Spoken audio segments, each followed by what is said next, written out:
Excuses make today easy, but tomorrow impossible. It's a simple truth, but one that most people ignore. We trade long-term success for short-term comfort. We tell ourselves, I'll start next week, or it's not the right time, and we call it logic. But it's not logic, it's fear wearing a mask.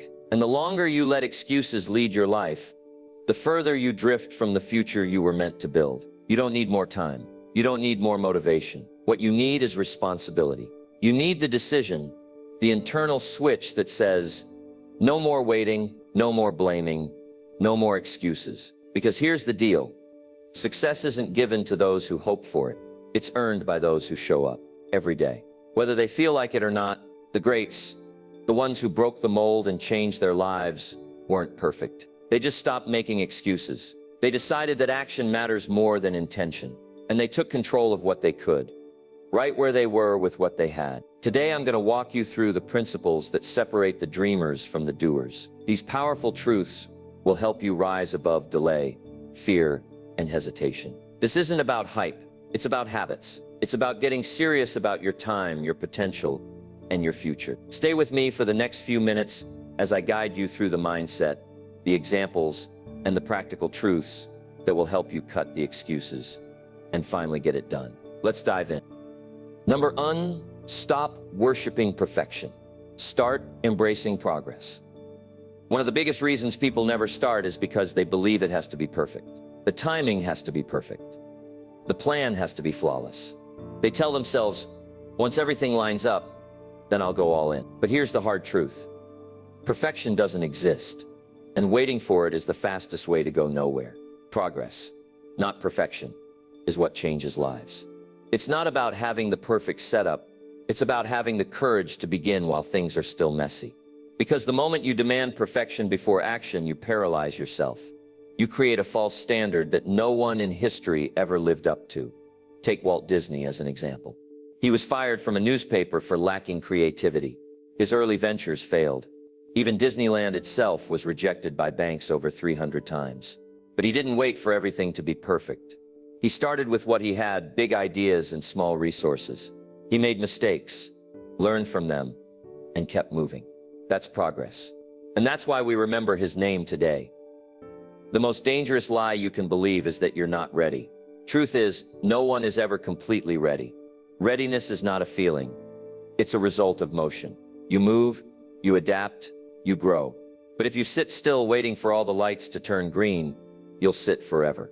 The winners in life are not the ones who waited until the plan was perfect. They're the ones who took the first step, then the next, then another.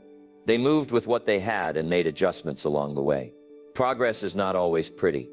It's not always clean, but it's real. And it builds something that perfection never will. Momentum, perfection is paralyzing. Progress is empowering. So if you're stuck, if you've been waiting for the right time, let this be your wake-up call. Start now. Start small. Start rough if you must. But start, because done is always better than perfect. And motion beats meditation every single time. You don't need a perfect plan. You need to stop delaying and start doing. Because the gap between where you are and where you want to be isn't closed by thinking. It's closed by movement. One imperfect step at a time. Number two, begin small. Begin now. Most people are waiting for a big break, a big opportunity, a big moment to finally get started. But life rarely works that way. Success doesn't show up with fireworks and flashing lights. It starts quietly, in the small, simple decisions you make every single day. And the truth is, you don't need to start big, you just need to start now. Angela Turner was a waitress in a small Kansas town. She had no formal business education, no investors, no special connections. But she had a passion for baking and a dream of owning her own bakery one day. For years, she kept telling herself, when I have more money, I'll start. When I have more time, I'll build something. And time just kept passing. Then one day, after yet another long shift, she decided to stop waiting. She posted a picture of her homemade cookies on Facebook and offered to take 5 custom orders for the weekend. She didn't build a website. She didn't write a business plan. She just baked. The next weekend, she took 10 orders, then 20. Within a year, she was renting a shared kitchen space. 2 years later, she opened her own bakery. What started as one Facebook post and one small decision became a life-changing business. That's the power of starting small. You don't need massive resources. You need to stop underestimating what you can do with what you already have. Most people never realize how close they are to a breakthrough because they keep waiting for something grand. But the truth is, every great story begins with a small scene. Starting small builds confidence. It creates experience. It teaches you what works and what doesn't. And it gives you real momentum. If you can't handle a little, you won't manage a lot. That's why success honors the person who shows up consistently, not the one who waits for the perfect launch. The mind loves to complicate things. It says, you need more education, more equipment, more preparation. But most of the time, you already have enough to begin. The first client, the first walk, the first draft, the first 5 minutes of focused effort. These are the seeds that grow into transformation. So today, don't ask yourself, what's the biggest thing I can do? Ask, what's the next small thing I can do right now? And then do it. One message, one sale, one rep, one task. The goal isn't to start perfectly. The goal is to start moving. Because progress doesn't come to the person with the biggest dream. It comes to the one who dares to take the first small step, again and again until the dream is real. Number 3, daily discipline. Lifelong freedom. Everyone wants freedom. The freedom to choose how they spend their time, how they live, how they work, how they grow. But most people chase freedom in the wrong way. They think freedom means doing whatever you feel like, whenever you feel like it. But that's not freedom. That's impulse. Real freedom, the kind that lasts, is built on one thing: daily discipline. Let's look at a timeless example. Benjamin Franklin, one of the founding fathers of the United States, inventor, writer, diplomat, and entrepreneur. Franklin didn't become successful because he stumbled upon good fortune. He became successful because he built his life around structure. Every day was intentional. He had a written daily schedule, asking himself each morning, what good shall I do today? And each evening, what good have I done today? He mapped out his day with focus blocks for work, study, reflection, rest. He believed that discipline was the foundation of greatness, and history proved him right. Discipline isn't about punishment or restriction. It's about alignment. It's the tool that brings your goals into reality. Without discipline, your dreams remain theories. With it, your future becomes inevitable. Here's the trap. People wait to feel motivated before they act. But motivation comes and goes. Discipline doesn't care how you feel. Discipline shows up when you're tired. It kicks in when you'd rather quit. It gets you up early when the bed feels warm. And in those moments, it separates the ones who wish from the ones who win. Discipline builds identity. Every time you do what you said you'd do, especially when it's hard, you reinforce that you are someone who follows through. That identity compounds. You start to trust yourself. And when you trust yourself, the world begins to open up. Discipline is how you build your body. It's how you grow your mind. It's how you manage your money. It's how you protect your time. Without it, chaos creeps in. But with it, everything becomes clear. And here's the best part. Discipline isn't a talent. It's a choice. It's a habit you build, one decision at a time. It might start with something as small as making your bed, reading 10 pages, walking 20 minutes, saying no to the extra expense, saying yes to what matters. Over time, those small disciplines become the architecture of your freedom. Not just temporary wins, but a life you can be proud of. So don't ask for an easier path. Build stronger habits. Because when you master discipline, you master direction. And when you master direction, you never have to chase freedom. It starts showing up in your everyday life. Number 4, win the morning, win the day. There's a hidden pattern behind the lives of highly successful people. It's what they do before the rest of the world wakes up. The morning isn't just the start of your day. It's the foundation of your mindset. And if you win the first hour, you take control of the next 23. Your morning determines your momentum. Take the story of Raymond Hill, a night shift warehouse worker in Detroit. For years, Raymond felt stuck. He was always tired, always behind, and always reacting to life instead of leading it. Then one morning after a long shift, he sat in his car and made a decision. He wouldn't sleep his way through the day anymore. He would reclaim the first hour. He started waking up at 4 a.m., not to rush into chaos, but to create structure. He began with a 10-minute stretch, then read one chapter of a book, wrote down 3 goals, and went for a short walk. Nothing fancy, no magic tricks, just quiet, intentional routines. Within 6 months, his confidence soared. He lost weight, enrolled in online classes, and eventually landed a better-paying job that gave him more time with his kids. And it all started with mastering his mornings. The first hour of your day is your most valuable real estate. Why? Because it's yours. No emails, no demands, no noise. Just space to think, breathe, reflect, and plan. But most people give it away. They wake up to alarms, scroll through their phones, and flood their brains with distractions before they even take a deep breath. That first hour is your chance to set the tone. And you don't need hours of free time or an expensive routine. Just a few intentional actions. A stretch, a journal entry, a few pages from a book that feeds your mind, a walk that wakes you up, a plan for what matters most today. It's not about perfection, it's about preparation. The morning is your anchor. If you begin with clarity, you carry that clarity into your meetings, your decisions, and your conversations. You respond better, you stress less, and you feel more in control. The opposite is also true. If you start your day in chaos, that chaos multiplies. So don't treat the morning as just another blur of time. Treat it as your launch pad. Guard it, design it, use it, because the quality of your morning often becomes the quality of your life. You don't need to do what everyone else does. You just need to do what moves you forward. Win the morning. Build the habit. Protect that first hour, because how you start your day will decide how far you go. Number 5, own your story or be owned by it. Everyone has a story, a background, a past filled with wins, mistakes, pain, and potential. But here's the truth. Your past isn't the problem. Your excuses about it are. You either own your story and use it as fuel, or your story owns you and becomes your cage. The choice is always yours. Take Frederick Douglass, one of the most influential leaders in American history. Born into slavery, denied education, beaten and silenced, he had every reason to stay bitter, angry, or invisible, but he refused to let his circumstances define him. He taught himself to read in secret. He escaped, and he used his voice, not just to set himself free, but to fight for the freedom of millions. He didn't hide his story, he owned it.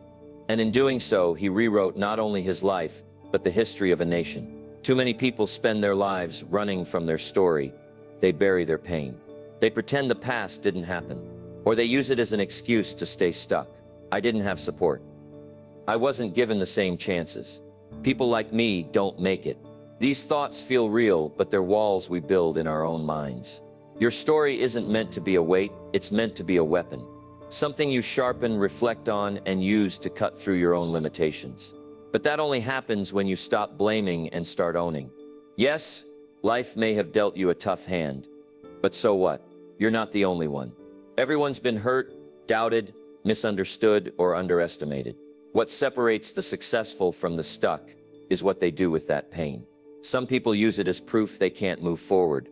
Others use it as the reason they must. When you own your story, you stop looking for pity and start looking for power. You stop repeating the narrative that held you back and start writing a new chapter. Ownership means you accept where you've been, not to stay there, but to stand on it. It becomes your foundation, not your prison. So today, take a long look at your story.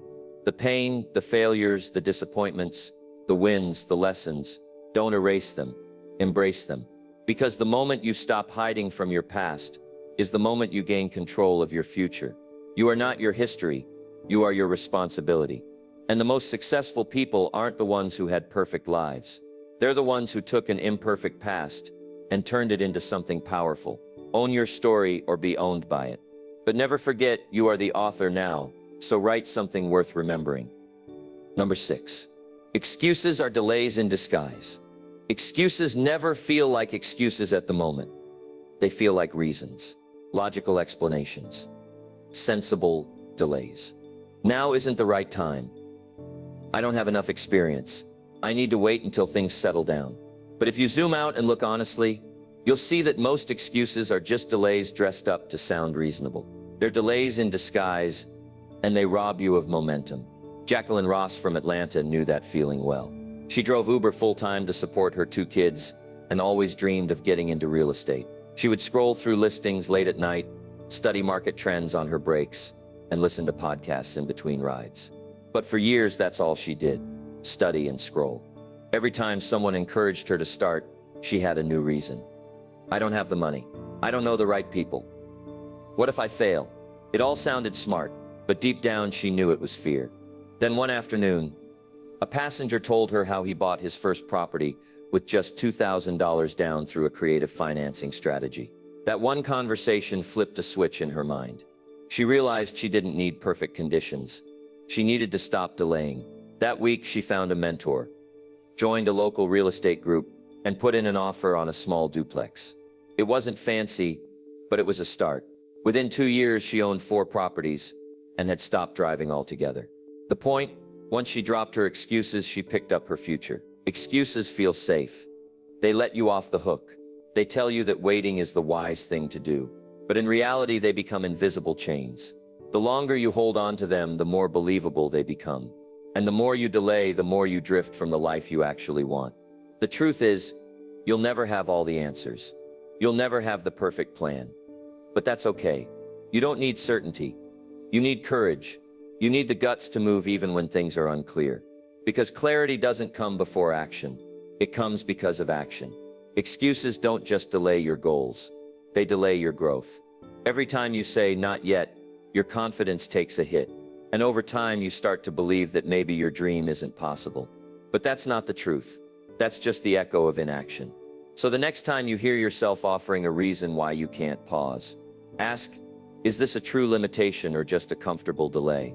You might be surprised how often the answer is fear in disguise. Because the path to your goals doesn't begin with perfection. It begins with honesty. Drop the excuses and your progress will pick up speed fast. Number 7. Build with people, not just for people. It's easy to think success is a solo game.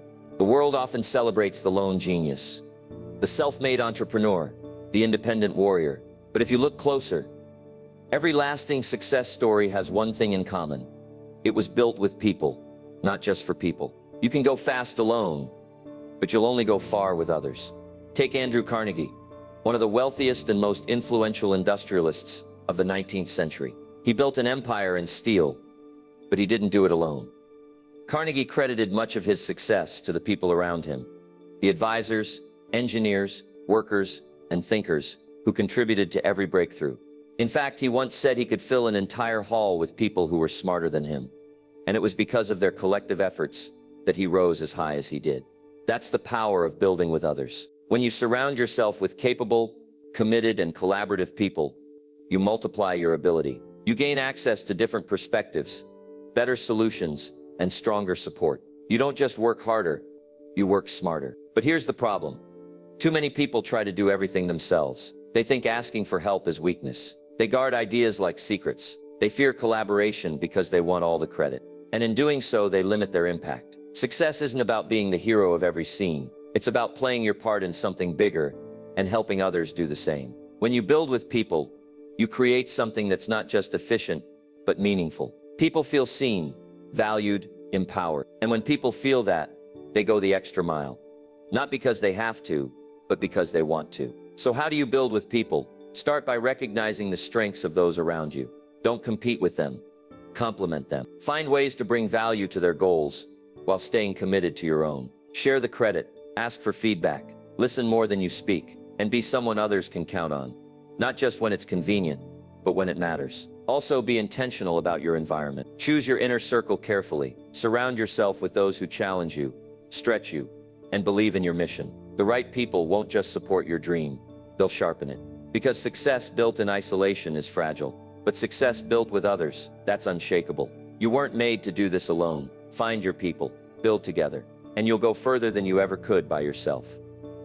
Number 8, lead from the middle. When people think of leadership, they often picture someone at the top, the CEO, the captain, the one calling the shots from the front. But real leadership isn't about position. It's about influence. And influence can start right where you are, even in the middle. Cameron Fields wasn't the head coach. He wasn't a principal, a business owner, or a public figure. He was an assistant coach at a struggling high school in Seattle. The basketball team hadn't won a game in nearly 2 seasons. Morale was low. Players skipped practice. Teachers expected failure. And nobody believed anything would change. But Cameron did. He didn't wait for authority to step in. He didn't complain about what he couldn't control. Instead, he showed up with purpose. He pulled players aside, one by one, and asked about their goals. He stayed late after practice, helping with homework. He brought energy, accountability, and belief every single day. Slowly, things started to shift. Players began showing up early. Teachers noticed improvement in behavior and focus. And the team, they didn't just start winning games. They started winning respect. Within 2 years, that same school made it to the regional playoffs for the first time in over a decade. Not because someone at the top forced change, but because someone in the middle chose to lead. That's what leading from the middle looks like. It's not about power. It's about responsibility. It's about seeing a problem and deciding, I can do something about this. You don't need a title to influence culture. You need initiative. You need integrity. You need consistency. So if you're in a role that feels small or invisible, don't underestimate your power. People are watching. Whether you know it or not, they notice your effort, your attitude, your example. And over time, that quiet leadership starts to shape everything around you. The most effective leaders don't bark orders. They model the standard. They don't wait for permission. They take initiative. They don't talk about problems. They move towards solutions. And the best part, you don't have to be in charge to start doing that. You just have to care enough to lead by example. When you lead from the middle, you change what's right in front of you. You build trust. You shift energy. You raise the bar for everyone else, not through force, but through example. So stop waiting for a title to lead. Start where you are. Influence what you can. And remember, the most powerful leaders often lead before anyone even notices. But in time, their impact becomes undeniable. Number 9, train your mind to filter the noise. In today's world, your attention is under attack. Social media, breaking news, endless notifications. Everything is fighting for space in your head. And if you're not intentional, the noise will drown out your clarity. That's why one of the most important skills you can build is the ability to filter. Because a focused mind creates a focused life. Helen Keller is one of the most powerful examples of mental clarity the world has ever known. Born both blind and deaf, she couldn't hear voices, read signs, or see the world around her. Most people assumed her life would be small and limited. But with the help of her teacher, Anne Sullivan, she learned to think, to communicate, and most importantly, to focus. Despite the silence and darkness that surrounded her, she trained her mind to rise above her limitations. She learned to filter out frustration and focus on growth.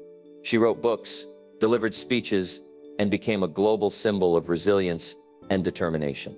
If someone who lived in total physical silence could develop a mind strong enough to influence millions, imagine what you could do by simply turning down the noise in your life. The truth is, most people aren't failing because they lack ability. They're failing because they lack clarity. They chase every trend, every distraction, every opinion, until they forget what they were building in the first place. They start strong, but they end up scattered.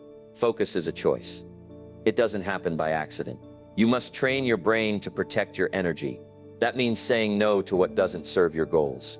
It means spending less time scrolling and more time thinking, less reacting and more creating. The world is loud, but your purpose needs silence to grow.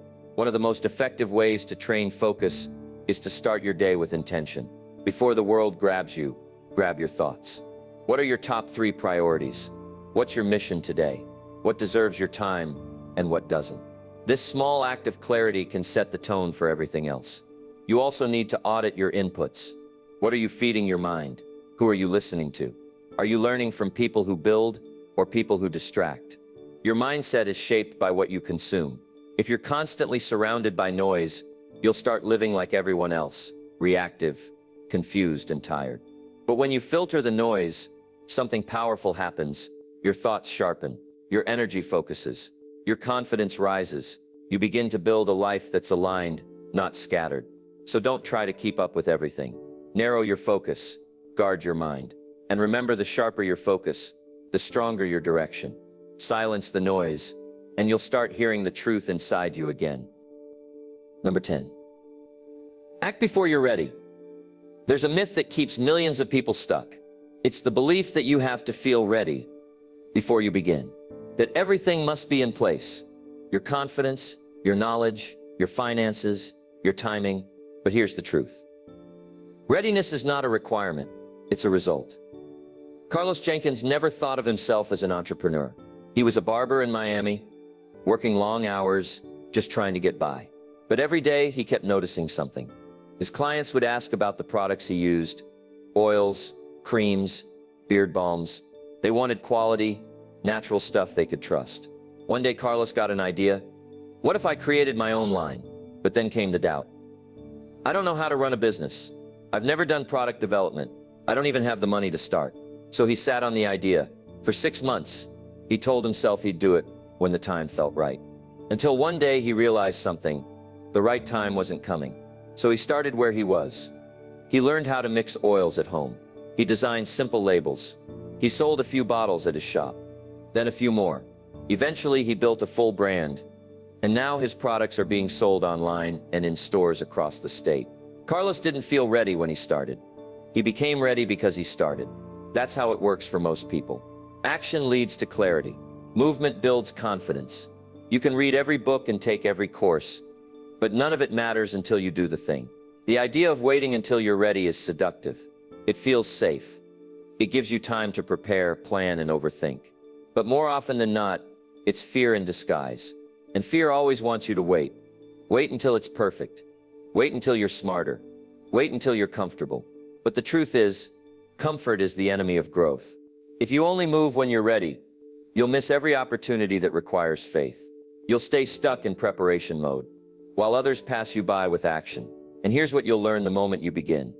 You already have more than enough to take the first step. You don't have to launch the whole thing. Just start the outline. Send the message. Make the call. Write the plan. Speak the idea.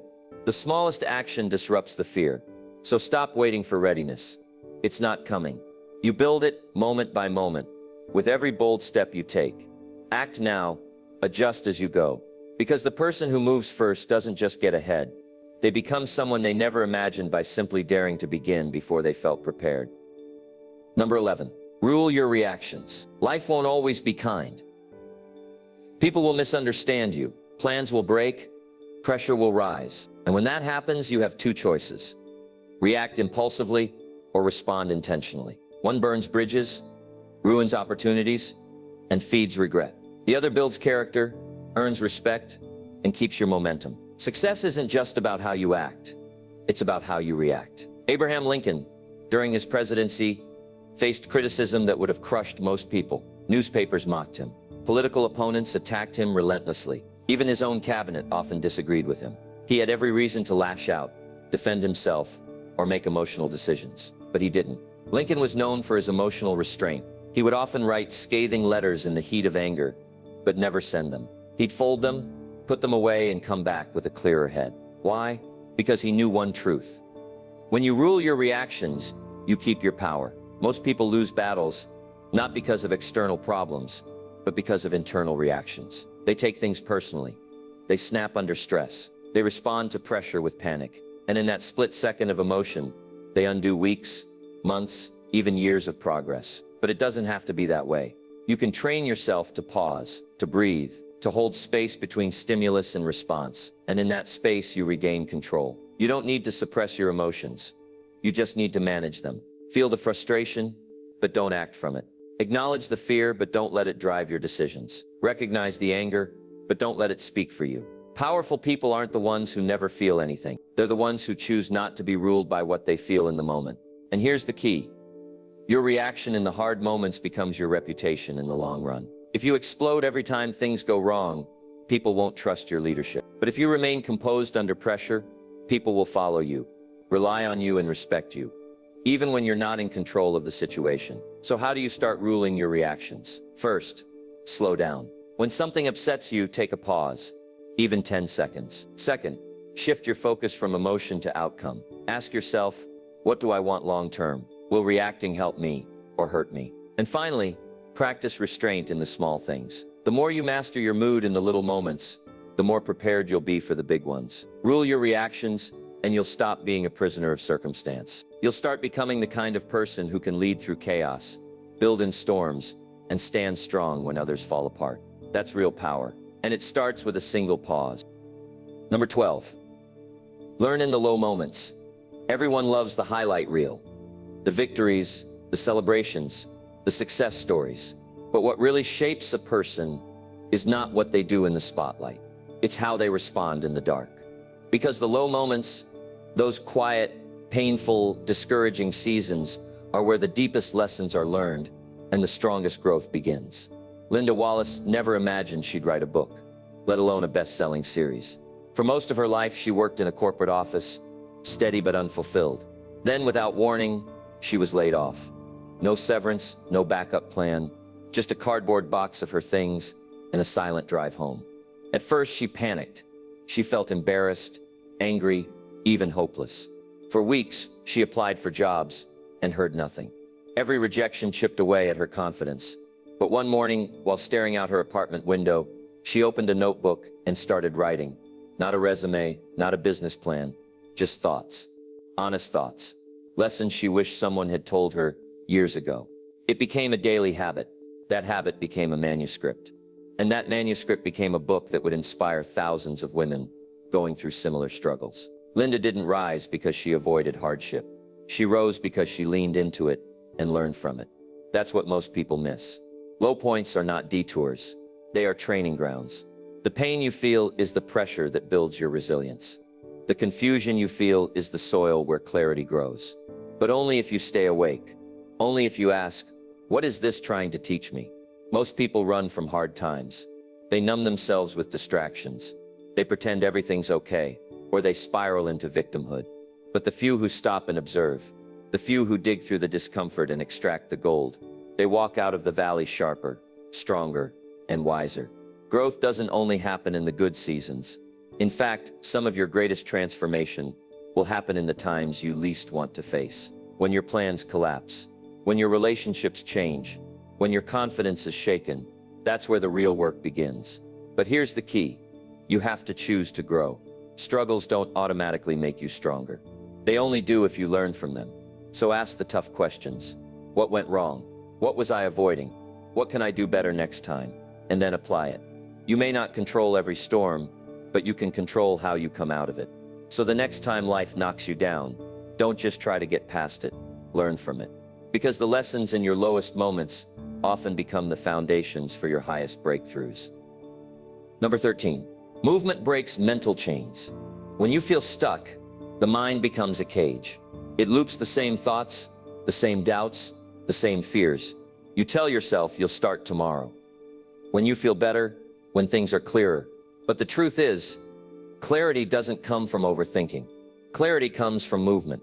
And sometimes the most powerful thing you can do is take the next step, even if you don't know exactly where it leads. Henry Ford understood this. Before the Ford Motor Company, before the Model T, before assembly lines changed the world, he was just a farm boy with an obsession for machines. He didn't have money. He didn't have connections, but he had motion. He built his first gasoline-powered vehicle in a tiny workshop behind his home, failing repeatedly, rebuilding constantly. He didn't wait for perfect knowledge or guaranteed success. He moved, he experimented, he tested and failed his way into one of the most impactful inventions in history. Ford didn't wait to be discovered. He created momentum by doing the work, one bolt, one design, one improvement at a time. And that's how you break mental chains. You don't think your way out, you move your way out. Take a walk, make the call, write the page, clean the room, record the video. These tiny acts don't always feel like breakthroughs, but they disrupt the cycle. They remind your brain, you're not helpless, you're in motion. Staying still feeds fear. Movement feeds confidence. The more you sit, the heavier things feel. The more you move, the lighter your mind becomes. Action is a signal to your brain that says, we're not stuck, we're shifting. And it doesn't need to be perfect. Most people overestimate what they need to do and underestimate what a small step can unlock. The first chapter, the first rep, the first product, the first rap, the first product, the first idea shared out loud. These actions are the cracks that break the wall. Movement also rewires your identity. When you move, you stop saying, I can't, and start saying, I just did. Even if it's small, even if it's messy. That shift builds belief, and belief builds momentum. If your thoughts are weighing you down, don't wait for inspiration. Move. If you're unsure what to do next, Don't let that stop you. Move anyway. Let the movement lead the mind, because momentum doesn't come from motivation. It comes from motion. So the next time you feel stuck, don't freeze, don't spiral, don't overthink it. Move. Any direction, any pace, just move. Because movement is more than progress, it's freedom. And once you taste that, you'll never let stillness keep you caged again. Number 14. Start leading yourself first. It's easy to point the finger at leaders, at systems, at situations, to say if they would just get it together, things would change. But the truth is, real leadership doesn't start with managing others. It starts with mastering yourself. If you can't lead yourself, you'll never last. When the pressure rises, and you'll never earn the influence that makes real impact. Devin Clark lived in a small town in North Carolina. For years, he blamed everyone around him for why he wasn't where he wanted to be. His family didn't support him. His job didn't challenge him. His community didn't offer opportunities. He was waiting for someone to notice his potential, to open a door, to give him a break. But nothing changed. Not until the day he realized the person holding him back wasn't them. It was him. That day he made a shift. No big speech, no grand plan, just a quiet decision to take full responsibility. He started waking up earlier, reading more, saying no to distractions, saving a portion of every paycheck. He didn't try to lead others. He focused on leading himself.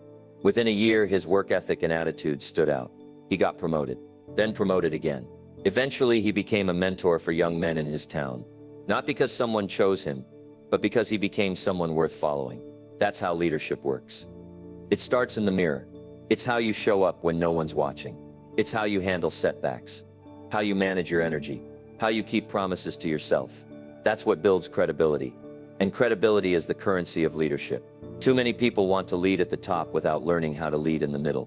They want to be in charge, but they can't control their temper. They want to inspire others, but they can't even finish their own goals. Leadership isn't about popularity or position. It's about discipline, humility, and consistency. Qualities built one private decision at a time. When you lead yourself well, everything changes. You gain respect without asking for it. You create influence without chasing it. People start paying attention, not because you told them to, but because your example is louder than any words you could speak. So if you want to be a leader at work, in your family, in your business, in your community, start with you. Lead your time. Lead your habits. Lead your thoughts. Lead your attitude. Don't wait for a title. Earn your influence by being the kind of person you'd follow. Because when you lead yourself with excellence, you won't have to force people to notice. They'll already be watching, and they'll know they can trust your lead. Number 15. Pace yourself like a pro. Hustle culture tells you to grind 24/7, to sleep less, work more, and sacrifice everything for success. And while there's value in hard work, there's danger in running at full speed without ever slowing down. If you want to succeed for the long haul, you must learn to pace yourself like a pro. Stephen Covey, the author of The 7 Habits of Highly Effective People, didn't build his legacy overnight. His impact wasn't the result of burnout or overexertion. It was the result of balance. Covey believed that true productivity came from alignment, not exhaustion. He called it sharpening the saw, taking time to renew your physical, mental, emotional, and spiritual strength, so that your effort remains sharp, not dull from overuse. Think of it like running a marathon. Sprinters burn out after a few hundred meters. But marathoners, they train differently. They respect the need for rhythm. They understand that winning isn't about how fast you start. It's about how well you manage your energy over time. That's how you finish strong. The same applies to your life. If you're always pushing, always grinding, always saying yes, you'll eventually crash. And when you crash, everything suffers. Your focus, your creativity, your relationships, your health, it's not sustainable. And it's not smart. Pacing yourself doesn't mean you're lazy. It means you're strategic. It means you know when to go hard and when to pull back, when to say yes and when to protect your no. It means building routines that include rest, not just rush. Start by checking your calendar. Is every hour booked? Is every day overloaded? That's not high performance. That's burnout in disguise. High performers plan their recovery just like they plan their work. They guard their mornings, their exercise, their sleep, and their time with loved ones, because they know that recharging is a requirement, not a reward. Also, be honest with your capacity. You can do anything, but not everything at once. You need space to breathe, reflect, and recalibrate. Some of your best ideas won't come in the grind. They'll come in stillness. If you don't learn to pace yourself, you'll lose the joy in what you're building. You'll start resenting the very dream you once fought for. And when that happens, even success will feel like a burden. So stop glamorizing exhaustion. Start optimizing energy. Work with intention. Rest with purpose. Protect your rhythm like your future depends on it. Because it does. Pacing yourself doesn't slow you down. It allows you to last. It gives you the strength to keep showing up. Not just today, but year after year. And that's how pros do it. That's how real legacies are built. You've heard the lessons. You've walked through the mindset. You've seen the stories. And now, the spotlight turns to you. Because here's the truth. Excuses feel good in the moment. But they leave you empty in the end. They comfort you now, only to disappoint you later. And if you're not careful, they'll become the soundtrack of your life. I'll start tomorrow. It's not the right time. I'm not ready yet. But deep down, you know what those phrases really are. Permission to stay stuck. This is your wake-up call. Not for hype, not for another round of motivation that fades by morning. This is a call to responsibility, to movement, to discipline, to results. You don't need more information. You don't need better timing. You don't need someone to give you the green light. The only thing you need is to decide. Decide that today is the day you stop making excuses and start making progress. That you stop waiting and start building. That you stop delaying your dreams and start defending them with action. Yes, the road ahead may be uncomfortable, but so is staying stuck. So is watching others pass you by while you sit on the sidelines of your own potential. You've got what it takes, not because it's going to be easy, but because now you know the truth. Success is earned, not given. Progress is made, not promised. And freedom is built, one decision at a time. So here's your moment. No more maybe later. No more when I feel ready. No more excuses. Get focused. Get clear. Get moving. And most of all, get it done. Your future isn't waiting. It's watching.